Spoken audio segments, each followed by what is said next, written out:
പണ്ടൊരു കാലത്ത് ഒരു ഗ്രാമത്തിൽ ഒരു കുളമുണ്ടായിരുന്നു. ആ കുളത്തിൽ മീനം, മുത്യം, മൂർഖം എന്നുള്ള 3 മീനുകൾ ഉണ്ടായിരുന്നു.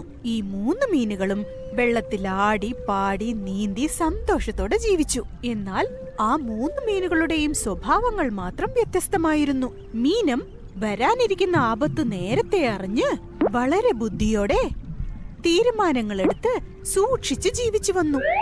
എന്നാൽ മുത്യം തനിക്കെന്തെങ്കിലും ഒരു പ്രശ്നം വരുമ്പോൾ മാത്രം ബുദ്ധിയോടെ ആലോചിച്ച് ചിന്തിച്ച് അപ്പോൾ മാത്രം തീരുമാനമെടുക്കാനുള്ള കഴിവുണ്ടായിരുന്നു.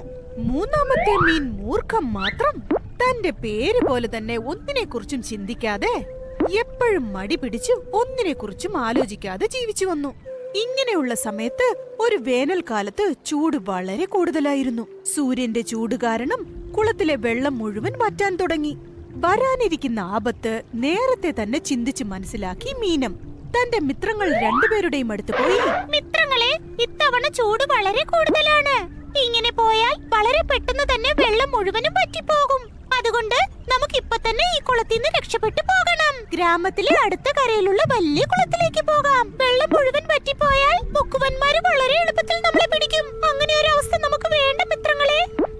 മീനം പറഞ്ഞതൊട്ടും ശ്രദ്ധിക്കാതെ അതിനെക്കുറിച്ചൊന്നും ചിന്തിച്ചത് പോലുമില്ല മറ്റു 2 മീനുകൾ. അപ്പം മീനം നിങ്ങളുടെ വിധി ഇതാണെന്ന് കരുതി വലിയ കുളത്തിലേക്ക് പോയി. മീനം നേരത്തെ പറഞ്ഞതുപോലെ തന്നെ എല്ലാ കാര്യങ്ങളും സംഭവിച്ചു.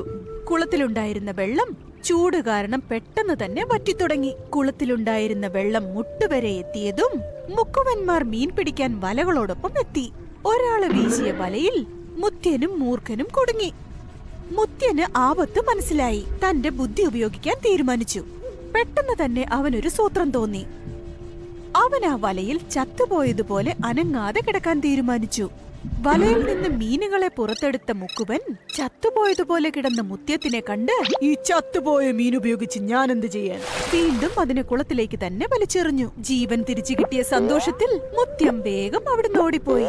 എന്നാൽ എന്തു ചെയ്യണമെന്ന് മനസ്സിലാകാത്ത മൂർഖം അവിടെ തന്നെ കുടുങ്ങി. മൂർഖത്തിനെ തന്റെ ഭാര്യയുടെ കയ്യിൽ കൊണ്ടുപോയി കൊടുത്ത് മുക്കുവൻ അതിനെ കറി വെക്കാൻ പറഞ്ഞു. ഇങ്ങനെ മൂർഖത്തിനെ സഹായിക്കാൻ ആരുമില്ലാതെ സ്വയബുദ്ധി ഉപയോഗിക്കാത്തത് കൊണ്ട് ചത്തുപോയി. അതുകൊണ്ടാണ് നേരത്തെ തന്നെ ആലോചിച്ച് വരാനിരിക്കുന്ന ആപത്ത് അറിഞ്ഞ് ബുദ്ധിയോടെ ജീവിക്കണം. അല്ലെങ്കിൽ പ്രതീക്ഷിക്കാതെ ആപത്ത് വരുന്ന സമയത്ത് സാമർത്ഥ്യത്തോടെ ചിന്തിച്ച് അവിടുന്ന് രക്ഷപ്പെടണം.